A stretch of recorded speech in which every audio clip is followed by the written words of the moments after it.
कोई तुम्हारे घर के ऊपर चढ़कर तुम्हारी बस्ती में आग लगा देता है और तुम इस उम्मीद में बैठे हो कि प्रशासन अपना काम करेगी। कोई करड़ी सेना पूरे कानून और पूरे संविधान को अपने हाथ में लेके खुद का न्याय करने के लिए हजारों की संख्या में सड़कों पर उतर जाती है और तुम लोग बस हाथ पर हाथ धरे, हाथों में चूड़ी पहने अपने घर में बैठे हो। सर अब दूसरी कहानी सुनिए। सारा राजपूत लोग चूड़ी पहन लिया है क्या कि उनके लड़कों को एक बंद कमरे में मारा जा रहा है और उन्हें तनिक भी इस बात के लिए शर्म नहीं आती और उनकी नींद 3 दिन के बाद खुलती है। अगर मैं चाहता तो इन दोनों में से कोई भी एक बात कह के किसी भी एक समाज का हीरो बन सकता था। मैं भी चाहता तो एकदम आराम से राजपूतों का या फिर यादवों का किसी एक का हीरो बन सकता था, क्योंकि भगवान ने मुंह मुझे भी दिया है और बातों को कहने का तरीका भी। लेकिन मैं ऐसा करूंगा नहीं। और मैं पहले ही निवेदन करता हूं कि अगर आप यादव या राजपूत बन के इस वीडियो को देखना चाहते हैं तो प्लीज मत देखिए, क्योंकि आपकी सुलग जाएगी। अगर इंसान बन के देखना चाहते हैं तो जरूर देखिए, क्योंकि पूरी कहानी भी समझ में आएगी, सच का मतलब भी और इंसानियत भी। क्योंकि छपरा कांड में मुबारकपुर गांव में जो कहानी सुनाई जा रही है वो दोनों कहानियां एकदम झूठी हैं। अब सोचिए कि 3 लड़के एक बाइक पर बैठते हैं, साथ में पिस्तौल लेके जाते हैं, एक मुखिया को मारने का पूरा प्लान बना लेते हैं। मुखिया उस पोल्ट्री फार्म में सोया भी है, वो पहुंच भी जाते हैं, गोली भी चलाते हैं, लेकिन वो मुखिया बच जाता है और बचने के बाद वहां लोग इकट्ठा होते हैं और लोग मारने लग जाते हैं। क्या सच में इस कहानी पर आप विश्वास करते हैं? नहीं, क्योंकि सबसे बड़ी बात कि वो लड़के जब बंदूक लेके गए थे, उस मुखिया को मारने के इरादे से उन्होंने गोली भी चला दी थी, तो उनके पास से बंदूक बरामद क्यों नहीं हुई? उनके हाथ से पिस्तौल क्यों नहीं बरामद हुआ? हाथे को हथियार बना के गोली चला दिए थे क्या? नहीं ना। अब दूसरी कहानी। कुछ लड़के किसी मुखिया के पास वो मुर्गी खरीदने जाएंगे और मुखिया बस ये सोच के पकड़ लेगा कि ये राजपूत के लड़के हैं और पकड़ के अपने समर्थकों से पिटवाने लग जाएगा। मतलब सच में मुबारकपुर गांव में यादवों का इतना मन बढ़ गया है क्या? ये कहानी भी झूठी है। सच ये है कि इनके बीच पक्की खिचड़ी कुछ और है और वो आपको या हमें बताया नहीं गया। उसके पीछे का सच कुछ और है जो बताया भी नहीं जाएगा, क्योंकि बताया जाएगा तो इधर यादव के लड़के भी फंसेंगे और उधर राजपूत के भी। ये मुबारकपुर गांव में जिस तरह से पिटाई का वीडियो वायरल हुआ ना, सर सच कहे तो बिहार में इस तरह का वीडियो हर जिले से हर 2 दिन पे वायरल होते रहता है। किसी का खून नहीं खौलता। हाँ, इस मामले में राजपूत और यादवों की लड़ाई का एंगल दिया गया, इसलिए किसी का खून खौला और 3 दिन के बाद वो सड़कों पर उतर गए, जाके मुखिया का घर फूंक दिया और इसी वजह से ये खबर सुर्खियां भी बनी।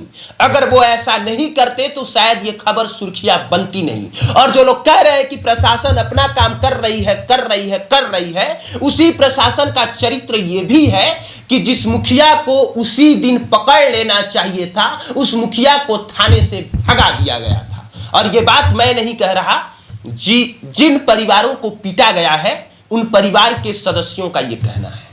अब एक सच सुनिए। अमितेश कुमार सिंह जिसकी पिटाई में मौत हो गई थी, उसकी बहन जिसका वीडियो खूब वायरल हुआ, जो कह रही थी कि सारा राजपूत लोग चूड़ी पहन के बैठ जाओ, तनकी सा गलती खातिर नौटंकी सिंह के तरेल दे ले रहे, एक बार दम होके तब फिर से सारा यादव सन के रेल दसन। जानते हैं सर, इस लड़की का वीडियो वो अचानक वायरल हुआ। उस समय उसे कुछ भी सिखाया, बताया या पढ़ाया नहीं गया था, क्योंकि इस लड़की के घर पे उसके भाई का 100 पड़ा था। वो गुस्से में लाल थी और उसे जो कुछ भी समझ में आया उसने कहा। लेकिन फिर बाद में क्या हुआ?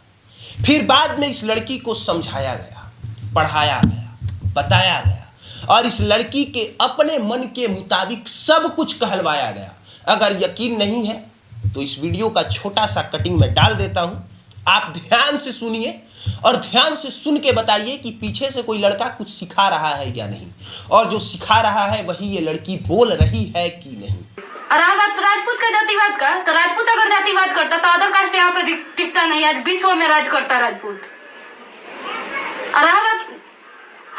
हम लड़की होकर इतना सपोर्ट कर रहे हैं, अगर कोई लड़का इतना सपोर्ट करता ना तो 100 यहाँ पे पड़ा नहीं रहता और एक वेंटिलेटर पर नहीं रहता, किसी का ऑपरेशन थिएटर में ऑपरेशन नहीं हुआ होता। हाँ, काश कि हम लड़का होते। हम अफसोस कर रहे हैं लड़की होने पर। हम बिल्कुल अफसोस कर रहे हैं कि हम लड़की हैं।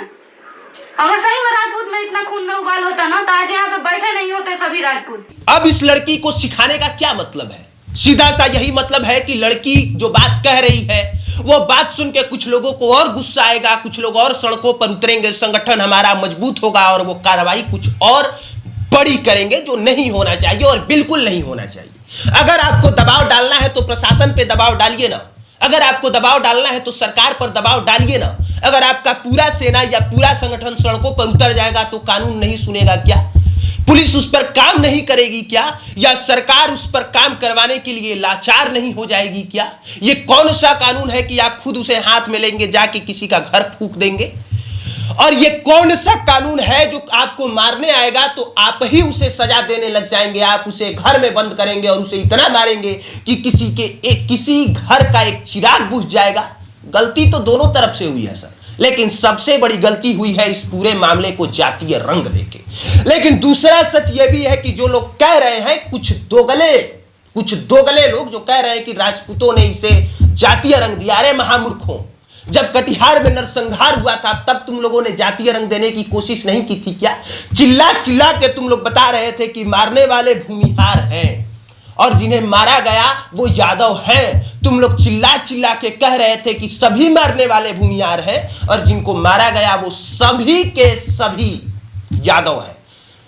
तुम लोगों ने ये कभी नहीं कहा कि 7 नरसंहार हुआ है। तुम लोगों ने चिल्ला चिल्ला के इसीलिए जाति बताई ताकि पूरे जाति के लोग सड़कों पर उतर जाएं, पूरे बिहार का माहौल खराब हो और पूरे बिहार में यादव मजबूत पड़े और वो दिखा दे कि उनकी जाति में कितना दम है। लेकिन अफसोस ऐसा हुआ नहीं, क्योंकि बिहार के लोग समझदार थे, वो जानते थे कि जो लोग ऐसा कह रहे हैं दरअसल वो बात सही है नहीं।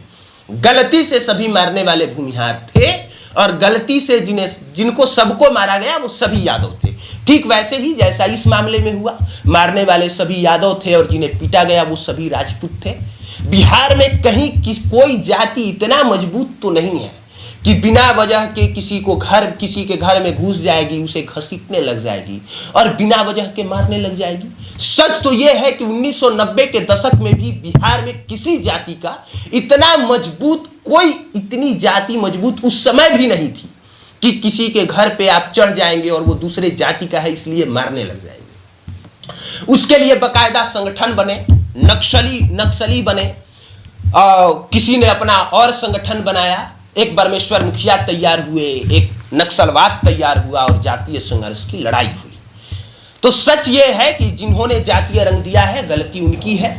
जो कुछ भी हुआ छपरा के मुबारकपुर में वो अकस्मात हुआ और उसके पीछे की कहानी सच ये है कि बताया नहीं गया। बाकी मुझे पता है कि जब मैं ये बात कह रहा हूं तब आपका दिमाग गालियों से भरा होगा, और भरा इसलिए होगा क्योंकि आप पहले से ही किसी न किसी पूर्वाग्रह से ग्रसित है और उसी ग्रसित के चश्मे से ये वीडियो देख रहे होंगे। अगर इंसान के दृष्टिकोण से देखेंगे तो आपको समझ में आएगा कि हम किसी भी पूर्वाग्रह से ग्रसित नहीं है।